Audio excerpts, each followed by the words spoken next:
AudioControl Maestro X7 is nothing short of a proverbial beast. It's a 16-channel preamp processor that's based on a platform developed by Harman Audio. It has all the modern features you'd expect, like audiophile DACs being room ready, Apple AirPlay, Google Chromecast, Dolby Vision, HLG, HDR10 and 10 Plus support, as well as Dirac Live Bass Control built in.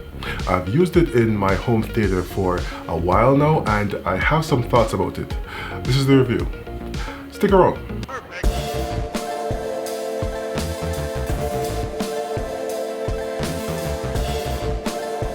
Hey guys, it's the Villaman here, home theater enthusiast and lover of all things tech. And ever since I really got into this home theater hobby, I've been of the mindset of getting the best bang for my entertainment buck. And to that effect, I have brought the Denon X4300H receiver, which was a great value but wasn't the best at any one thing. But it did do all I needed it to do and more as far as audio processing and device switching was concerned. Eventually, I got an external amplifier to power my bed layer speakers, and following the same logic, I got one that was a great bang for the buck as well. That said, there are some components that last a long time, and the buy once, cry once philosophy is a train of thought I find myself subscribing to more and more for certain instances. To that effect, we have here the AudioControl Maestro X7 AV preamp processor, or Pre-Pro as you've probably heard them being called.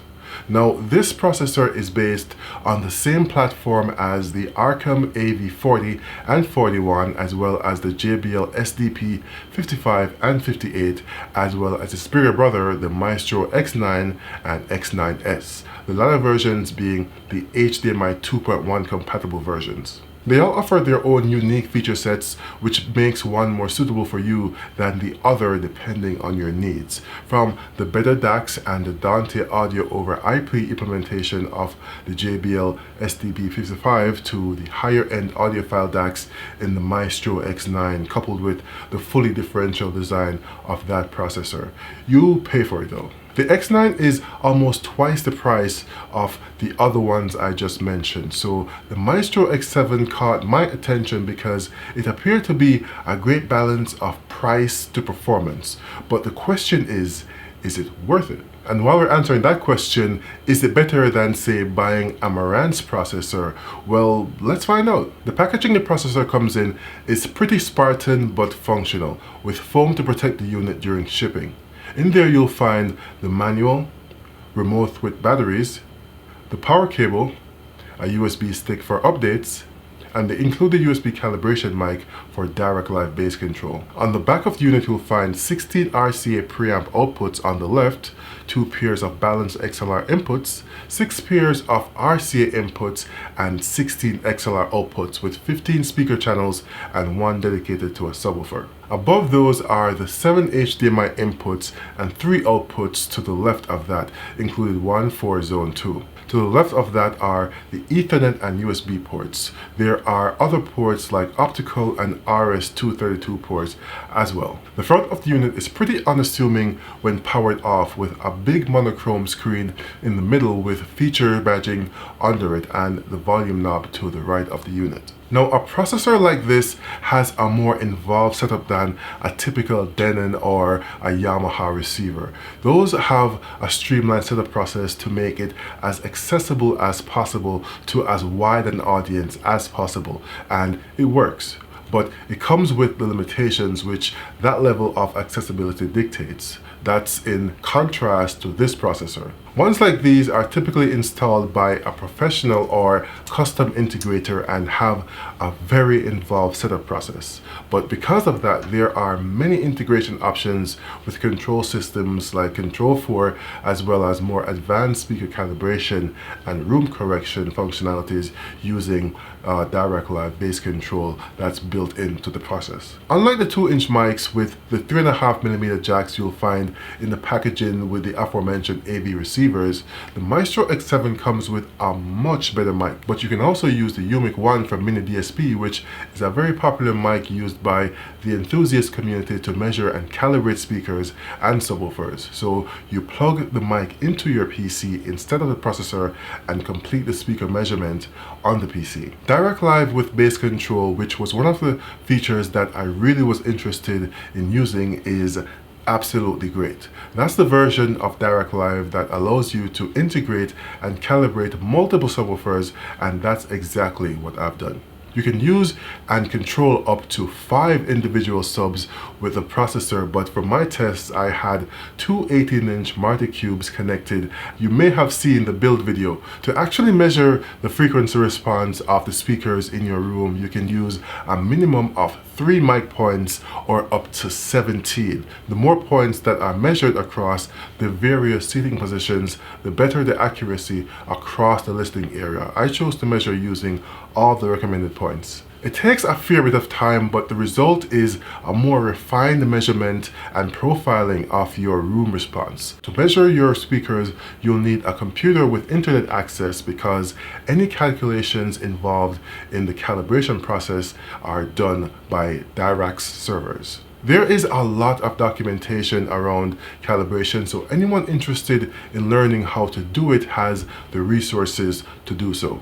So let's talk about usability. The unit has all the modern conveniences like Bluetooth, network audio playback via AirPlay 2, and being room ready, and both the buttons on the front of the unit and the remote control makes navigation pretty easy. The unit's most powerful feature is its audio processing capabilities though, and that's helped significantly by the inclusion of Dirac Live Bass Control. The room measurement and correction involves measuring the speaker distances from the listening position, the frequency responses, and performing phase alignment of each of those speakers, along with early sound reflection reduction to help the overall acoustic performance. So it goes much farther than the frequency calibration and distance calculation that most AVRs of the past will do. And it's very interesting that that's kind of changing now that we're seeing more receivers and processors with Dirac Live built in, or at least having the options to buy the license separately.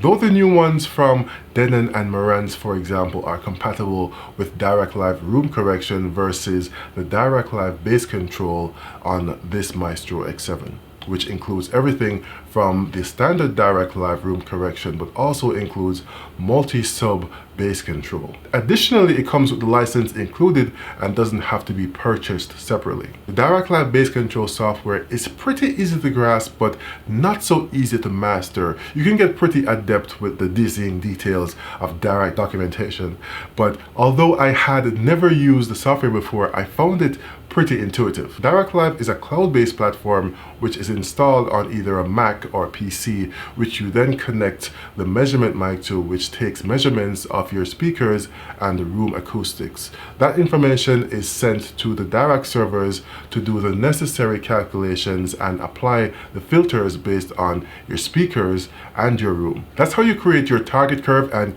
you can save up to 3 different target curves on the Maestro X7. I had one for focused listening, meaning just me, and one for a broader area when there are multiple people present, and one for music playback where I reduced the room correction to just under 40 Hertz area, because the overall sound for music when listening to Dirac calibrated was pretty clinical and it wasn't very lively like I prefer to listen to music. So more on that in a bit. The strength of this processor is definitely in its, well, processing. Inside it has a toroidal power supply, which is not something you often see in processors. It also has an ES9026 Pro Saber DAX, which AudioControl says provides up to 124 dB of dynamic range for those really intense scenes with those huge dynamic shifts. They don't say, however, how many channels are associated with each DAC, whether it's 2 channels per DAC or more. The processor has some great functionality in assigning speakers to the XLR output. There are 12 of them which are fixed for channels like left, center, and right, or your height speakers speakers among others, but channels 13 to 16 are flexible and can be assigned to anything from additional front subs or rear subwoofers, front wides, or additional heights. Initially, I ended up not using the dedicated subwoofer 1 output because there was a bug which caused a lack of output when using the sub 1 output and using 5 bed layer speakers with 4 speakers in the ceiling, which was really strange. I ended up using channels 13 and 14 configured as rear subs even though they were placed up front. There was no impact on how the subs were handled though. That said, it was all worth it after everything was dialed in and I fired it up for the first time. You know, there are certain key points where you can tell that an upgrade has noticeably improved your sound. One was the first time I used an external amplifier in my setup, and the other was the first time I used the Maestro X7, because the speaker calibration it performs is so much more precise than the Denon receiver I had. It created such a more cohesive and immersive soundscape. I mentioned this in the upgrade video I made when I upgraded the components of my system, but it felt like my speakers stopped being individual pieces, each making sound, and changed to a unified, cohesive whole which worked together to place objects in my room. The speakers disappeared and what remained was just sound. Objects no longer moved from speaker to speaker, but instead moved around the room. The speakers became secondary to the content they were reproducing, the experience. Bass management was also really great and intuitive with Dirac Live. I was able to set individual crossovers for each speaker, of course, or as a group, but also able to apply where in the frequency response of the speaker I wanted the correction to be applied, like I mentioned earlier. That was one of the features I really liked, as well as the ability to define a target response curve. I actually created one with a 10 dB boost in the bass under 100 Hz, and it was glorious.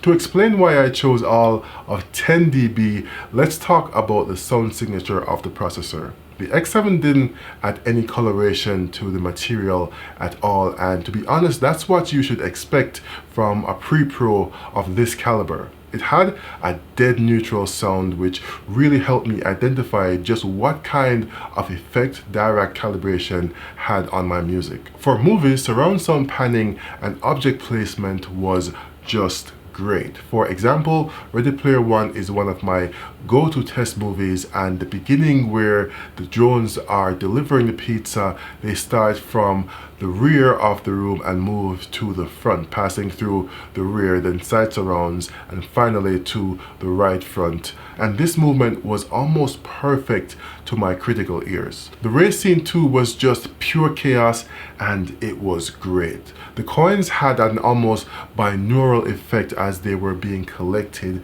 and the crashes and explosions happening on and off screen were really well represented both above and behind me as the carnage unfolded.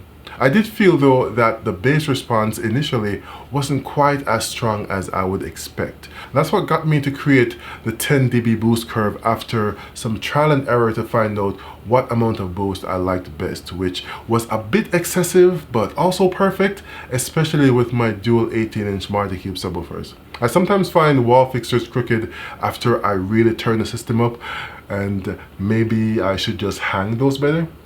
So how about we frame this with some context? How is it compared to a popular receiver of its time like the Denon X4300H?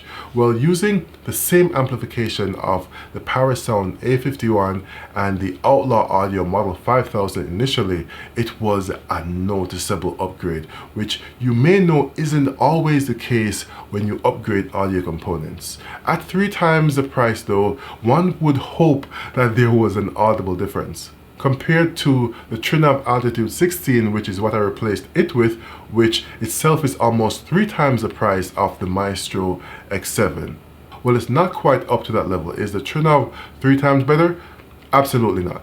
The Trinnov has an even simpler and more precise speaker calibration process, which takes the cohesion and performance of the system up a notch. It does the object panning even better than the Maestro X7, especially in a room like mine where not all the speakers are optimally located. The bass response too is more pronounced and can only be described as visceral after applying a target curve with only an 8 dB boost as opposed to the 10 that I used on the X7. The Trinnov definitely has the better bass management, but they both are able to create subtle notes when needed and then absolutely shake the room the next second. One of the Trinnov's biggest props though is its upgradability. But that brings another question of the Maestro series upgradability to mind. Dirac recently launched their Dirac Live Active Room Treatment feature to better manage room acoustics without the need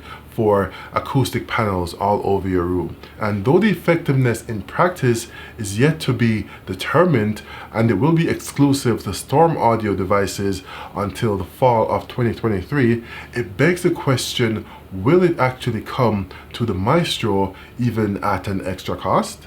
Also, before purchasing the Maestro, I heard about the possibility of a potential upgrade of the HDMI ports to HDMI 2.1. Will that actually be the case, or will people who need that capability have to buy the Maestro X7S or the X9S? I don't have definitive answers to either of those questions, but I would love to hear from them. All of that said, there are some things that I don't like about the Maestro that it could do better.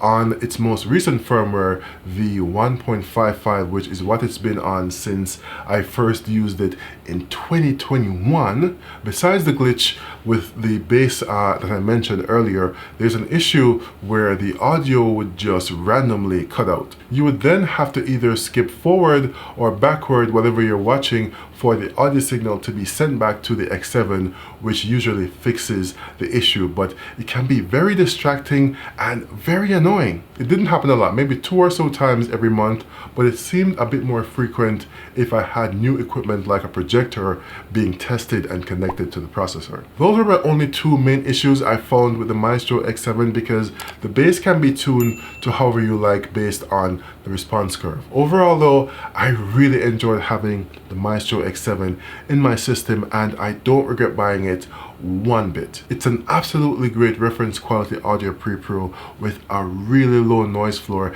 and it provided great dynamics with pristine audio quality. AudioControl just needs to send a firmware update its way every now and then. I mean, it's been 2 years.